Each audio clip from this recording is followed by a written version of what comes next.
बिस्मिल्लाहिर्रहमानिर्रहीम। अस्सलाम वालेकुम वीवर्स। हज़ारा कुकिंग पॉइंट हमेशा की तरह आपकी खिदमत में लेकर हाजिर हुआ है, थोड़े आपके और थोड़े अपने अंदाज से मुनफरिद अंदाज की एक और यूनिक सी रेसिपी। तो जी हाँ, तो आज हम बनाएंगे आपके लिए मिक्स सब्ज़ी। तो चलें चलते हैं जल्दी से अपने पतीले की तरफ। तो यहाँ पे माशाल्लाह से मैंने अपनी कढ़ाई रख दी थी, 2 चम्मच ऑयल डाल के, और उसमें मैंने 1 खाने का चम्मच लहसुन का पेस्ट डाला है। उसे अच्छे से मिक्स करके लाइट ब्राउन कलर दूंगी और साथ थोड़ा सा गरम मसाला ऐड कर दिया और इसे अच्छे से मिक्स करूंगी। थोड़ा सा बीच में जो गरम मसाले डाले थे साबुत वो भी सौटे हो जाएं। और अब मैंने 1 खाने का चम्मच लाल मिर्च और थोड़ी सी हल्दी डाली, इसे अच्छे से मिक्स करूंगी और 2 टेबल स्पून पानी डाल के ढाँप दूंगी ताकि अच्छे से कलर आ जाए हमारे लहसुन को। तो यहाँ पे हमारे लहसुन को कुछ ही सेकंड्स में अच्छा सा कलर आ चुका है। तो अब इसे अच्छे से मिक्स करके हम जल्दी से इसमें अपने पतले पतले कटे हुए आलू डालेंगे, जो कि मैंने 3 आलू लिए थे यहाँ पे, जिन्हें मैंने लंबा लंबा पतला पतला काट दिया। और साथ ही मैंने 3 से 4 अदर गाजरें ली थी, जिन्हें आलू की ही शेप्स में बिल्कुल वैसे ही काट दिया था। और इन्हें अच्छे से मिक्स करूँगी और मिक्स करके इन्हें ढाँप दूँगी ताकि ये अच्छे से ऑयल में 2 से 3 मिनट फ्राई हो जाए मीडियम आंच पे। तो वेट करते हैं इनके फ्राई होने का।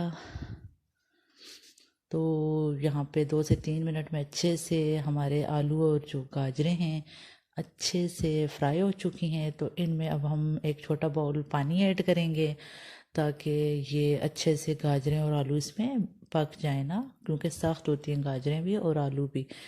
तो अब इसे हम ढाँप देंगे 5 to 7 मिनट्स के लिए ताकि पानी ड्राई हो जाए। तो यहाँ पे हमारे 5 to 7 मिनट हो चुके हैं। तो अब हम देखते हैं अपने आलूओं को। तो जी माशाल्लाह से आप यहाँ पे देख सकते हैं कि पानी ड्राई हो गया है, आलू और गाजरें अच्छे से भुन चुकी हैं। माशाल्लाह से इतनी प्यारी प्यारी लग रही हैं ये दोनों आपस में। तो अब यहाँ पे हम ऐड करेंगे अपनी गोभी, जिन्हें मैंने जो मैंने एक छोटा फूल लिया था, बड़े साइज़ का नहीं लिया। तो यहाँ पे इसे मैं अच्छे से मिक्स करूँगी, क्योंकि गोभी तो जल्दी पक जाती है इसलिए इसे बाद में डाला है। आलू और गाजरें टाइम लगाती हैं इसलिए उन्हें पहले से भुना है। तो यहाँ पे हमने 4 से 5 मिनट के लिए इन्हें ढाँप देंगे मीडियम आंच पे ताकि गाजरें और आलूओं के साथ ये भी पक जाए थोड़े से। तो यहाँ पे ये थोड़ी थोड़ी पक चुकी हैं। अब इसमें हम टमाटर डालेंगे और साथ में ही मैंने 4 से 5 टिंडे लिए थे, जिन्हें आलू और गाजरों की ही शेप में मैंने कट कर दिया था। और मतलब टिंडे तो बिल्कुल नरम होते हैं, जो कि बहुत जल्दी पक जाते हैं। और टमाटर भी लास्ट में डालने का ये था कि टमाटर हमने बिल्कुल गलाने नहीं है ना, इन्हें भी बीच में नज़र आना चाहिए हल्का हल्का, क्योंकि सब्ज़ी में टमाटर वगैरह नज़र आते ही अच्छे लगते हैं। तो इन्हें अच्छे से मिक्स करेंगे और यहाँ पे हम इन्हें 5 मिनट तक या 7 मिनट तक मीडियम आंच पे पकाएंगे।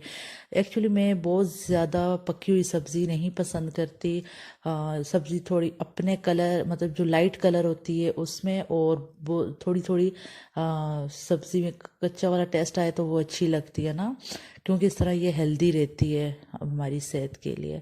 तो बहुत ज़्यादा पकाने का कुछ ख़ास फ़ायदा नहीं होता। तो यहाँ पे मैंने ढाँप दी है 4 से 5 मिनट के लिए कि थोड़े से हमारी सब्ज़ी और पक जाए। तो यहाँ पे हम वेट करते हैं। और साथ ही साथ अगर अभी तक आपने हमारा चैनल सब्सक्राइब नहीं किया तो सब्सक्राइब कर दें। और यहाँ पे हमारे 5 मिनट हो चुके हैं। तो माशाल्लाह से हमारी सब्ज़ी रेडी होगी ऑलमोस्ट। यहाँ पे मैं अच्छे से इसे चेक करती हूँ।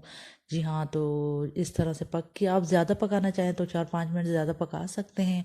मैंने आपको बताया मुझे ज़्यादा पकी हुई पसंद नहीं है। तो यहाँ पे मेरी सब्ज़ी रेडी होगी। इसमें थोड़ी सी बारीक कटी हुई हरी धनिया और थोड़ी सी हरी मिर्च और साथ में गरम मसाले पाउडर ½ चम्मच, और साथ में अजवाइन आपने मस्त डालनी है, सब्ज़ी में ज़रूर डालनी चाहिए। और वैसे भी आप कोई भी खाना बनाएं चुटकी डाल दिया करें, अच्छी होती है। तो माशाल्लाह से यहाँ पे आप देख सकते हैं मेरी इतनी आला किस्म की ज़बरदस्त सी सब्ज़ी रेडी हो चुकी है, गर्मा गर्म। और आप लोग ज़रूर ट्राई कीजिएगा, मुझे उम्मीद है कि इंशाल्लाह आपको पसंद आएगी। तो आज के लिए इजाज़त दीजिए मुझे, अल्लाह हाफिज़।